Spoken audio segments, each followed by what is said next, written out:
Bharat America परस्पर सहयोग को नई ऊंचाई देने के साथ तीसरे देश में भी सहयोग की संभावनाओं पर काम करेंगे।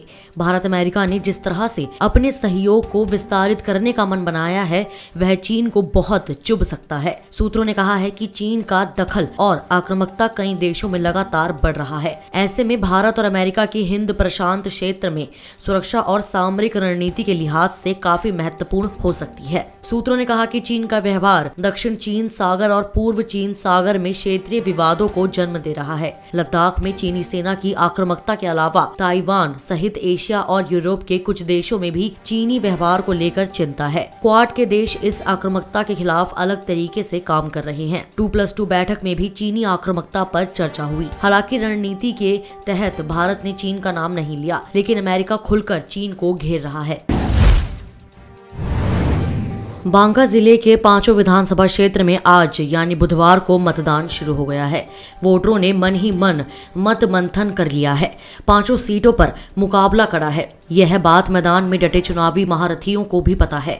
बांका विधानसभा क्षेत्र में कुल 19 उम्मीदवार है। मुकाबला काफी रोचक दिख रहा है। भाजपा के नाम नारायण मंडल, राजद से जावेद इकबाल अंसारी, रालोसपा से कौशल सिंह एवं निर्दलीय श्रीधर मंडल पूरा जोर लगाते दिखे। अपने अपने तरीके से तैयारियों को अंजाम दे चुके हैं। परिणाम जनता तय करेगी। कटोरिया विधानसभा से कुल 5 उम्मीदवार मैदान में है। भाजपा की निक्की हेम्ब्रम एवं राजद की स्वीटी सीमा हेम्ब्रम के बीच झामुमो ने भी अनुसूचित जनजाति के मतदाताओं को ध्यान में रखते हुए उम्मीदवार दिया है। अमरपुर विधानसभा क्षेत्र में इस बार मुकाबला काफी रोचक दिख रहा है। यहाँ से कुल 12 उम्मीदवार चुनाव मैदान में हैं। जदयू से जयंत राज, कांग्रेस से जितेंद्र सिंह के बीच भाजपा के बागी एवं लोजपा प्रत्याशी मृणाल शेखर ने मुकाबले को रोमांचक बना दिया है। लोगों की निगाह इस सीट पर सबसे अधिक है।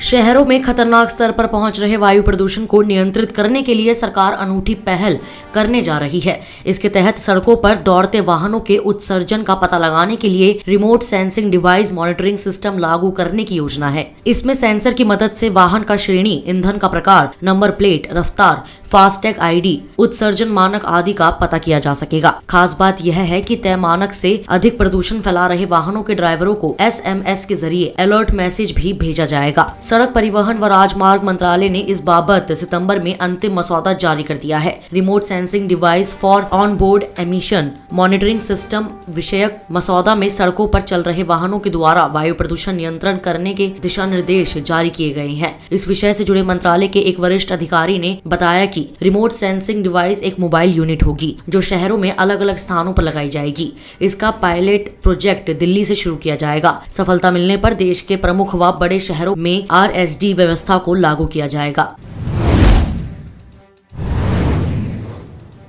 भारत की लाइफलाइन कहे जाने वाली रेलवे कोरोना वायरस के कारण दम गई, लेकिन सरकार ने धीरे धीरे कुछ ट्रेनों को खोला। इसकी वजह से लोगों की दूर जाने की परेशानी थोड़ी कम हुई। लेकिन एक खुशखबरी पश्चिम रेलवे से आ रही है। दीपावली जैसे बड़े त्योहार को देखते हुए पश्चिम रेलवे ने मुंबई सेंट्रल अहमदाबाद के बीच 28 अक्टूबर 2020 से स्पेशल शताब्दी एक्सप्रेस ट्रेन चलाने का फैसला किया है। साथ ही त्योहार के समय भीड़ कम हो, इसके लिए रेलवे ने 2 फेस्टिवल स्पेशल ट्रेन चलाने की घोषणा की है। ये ट्रेनें भुज और बरेली के बीच चलेगी। पश्चिमी रेलवे ने यह जानकारी अपने ट्विटर हैंडल पर दी है। बिहार विधानसभा चुनाव 2020 के पहले चरण में 16 जिलों की 71 सीटों पर सख्त सुरक्षा के बीच वोटिंग जारी है। कड़ी सुरक्षा के बीच हो रहे मतदान के बीच औरंगाबाद जिले के ढिबरा इलाके से सुरक्षा बलों ने 2 इम्प्रोवाइज्ड विस्फोटक उपकरण IED बरामद किया है। वहीं PM नरेंद्र मोदी ने लोकतंत्र के इस पर्व में कोरोना गाइडलाइन को ध्यान में रखकर मतदान करने की अपील की है। उधर केंद्रीय मंत्री गिरिराज सिंह भी मतदान के दौरान मंदिर पहुंचे। बिहार चुनाव में 71 सीटों पर 2 करोड़ से अधिक मतदाता 1066 उम्मीदवारों के भाग्य का आज फैसला कर रहे हैं, जो EVM में कैद हो जाएगा। उम्मीदवारों में 8 मंत्री सहित 992 पुरुष व 114 महिला प्रत्याशी शामिल है। आपको बता दें कि बिहार में पहले चरण के मतदान के बीच प्रधानमंत्री नरेंद्र मोदी ने ट्वीट कर लोगों से अपील की है कि सभी मतदाताओं से मेरा आग्रह है कि कोविड संबंधी सावधानियों को बरतते हुए लोकतंत्र के इस पर्व में अपनी हिस्सेदारी सुनिश्चित करें।